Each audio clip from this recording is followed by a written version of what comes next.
राक्षसी रानी। लोग एक ऐसे राजा की कहानी कहते हैं जिसके 7 पत्नियां थी, पर उनमें से बच्चा किसी के नहीं था। जब उसने अपनी पहली पत्नी से शादी की थी तो सोचा था कि वो जरूर ही उसको एक बेटा देगी, पर ऐसा नहीं हुआ।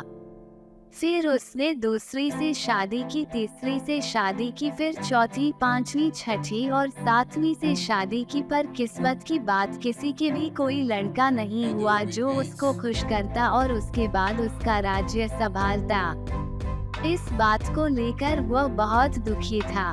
एक बार वो पास के एक जंगल से कुछ कराहता सा गुजर रहा था कि उसको बहुत सुंदर परी दिखाई दी।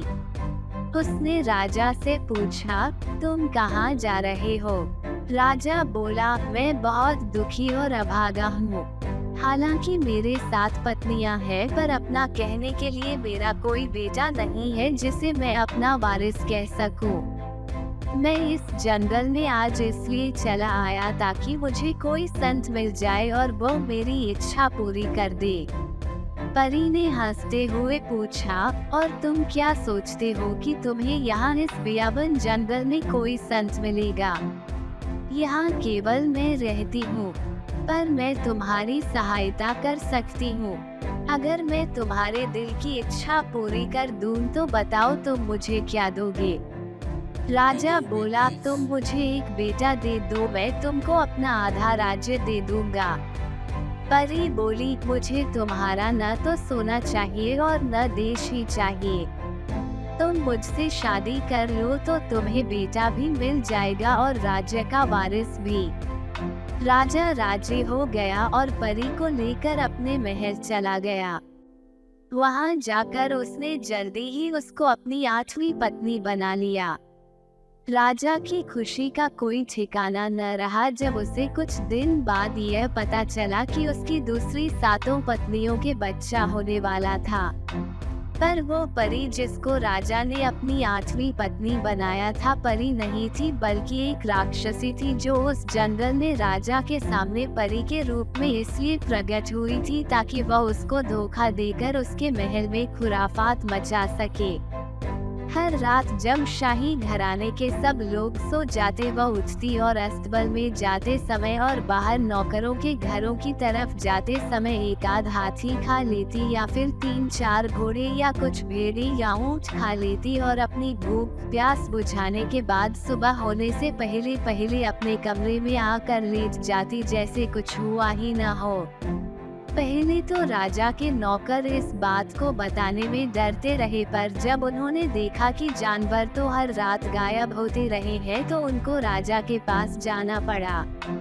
तुरंत ही महल की इमारत की सुरक्षा की कड़ा हुक्म सुना दिया गया और उसके हर कमरे की रक्षा के लिए चौकीदार नियुक्त कर दिए गए। पर सब बेकार था। जानवर हर रात गायब होते रहे और कोई ये नहीं बता सका कि यह सब कैसे हो रहा था।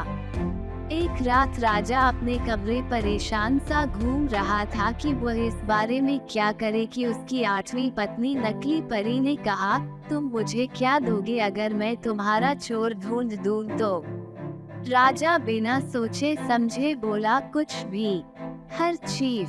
परी बोली, ठीक है, तो अभी तुम जाकर सो, कल सुबह मैं तुम्हें बताऊंगी कि यह सब खुराफात किसने मचा रखी है। यह सुनकर राजा सोने चला गया और जल्दी ही गहरी नींद सो गया। उसके सोते ही उसकी नीच पत्नी उस कमरे से निकली भेड़ों के बाड़े में गई। एक भेड़ ने उसको मारा और उसका खून एक मिट्टी के बर्तन में भर दिया। वो भरा बर्तन लेकर वो वापस महल लौटी और दूसरी पत्नियों के कमरों में गई। वहां जाकर उसने वह खून उनके मुंह पर लगा दिया और उसमें से कुछ खून उनके कपड़ों पर छिड़क दिया। इसके बाद वो अपने कमरे में आकर लेट गई। राजा तभी भी गहरी नींद सो रहा था। जैसे ही सुबह हुई उसने राजा को जगाया और बोली, मैंने तुम्हारा चोर पकड़ लिया है। तुम्हारी जो दूसरी पत्नियां हैं उन्होंने ही जानवर चुराए हैं और खाए हैं।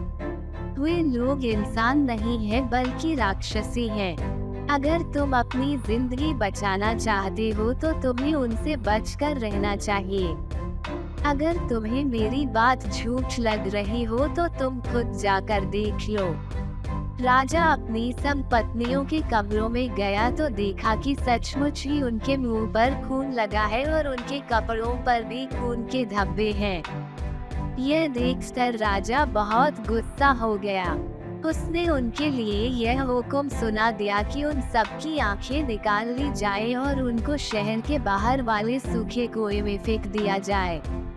ऐसा ही किया गया। अगले दिन ही उनमें से एक रानी ने एक लड़के को जन्म दिया जिसको खाने की जगह सबने खा लिया।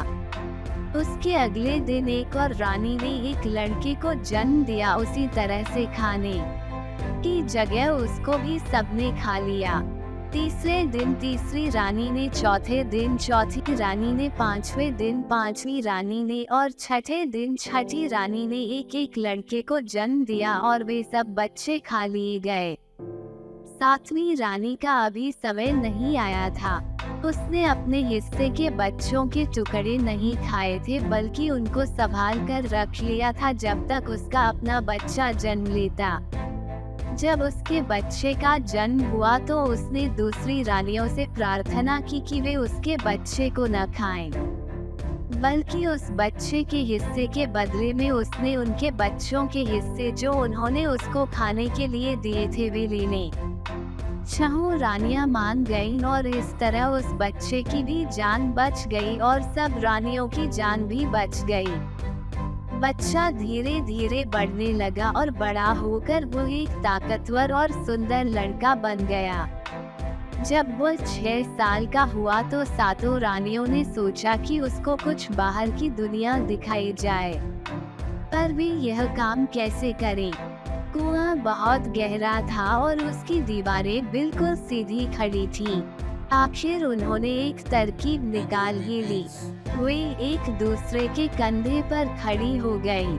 सातवीं रानी जो सबसे ऊपर खड़ी थी उसने बच्चे को उठाकर कुएं के किनारे पर बिठा दिया। कुएं से बाहर निकलते ही बच्चा महल की तरफ भाग गया। शाही रसोई घर में पहुंचकर उसने रसोइये से खाना मांगा।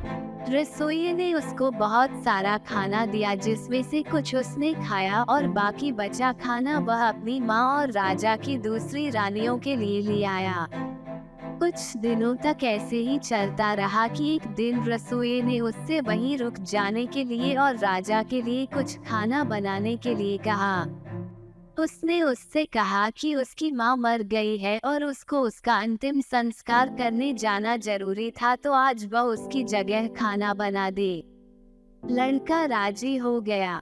उसने कहा कि वो अपनी तरफ से भरसक कोशिश करेगा कि राजा के लायक खाना बना सके और रसोइया उसे खाने का काम सौंप कर चला गया।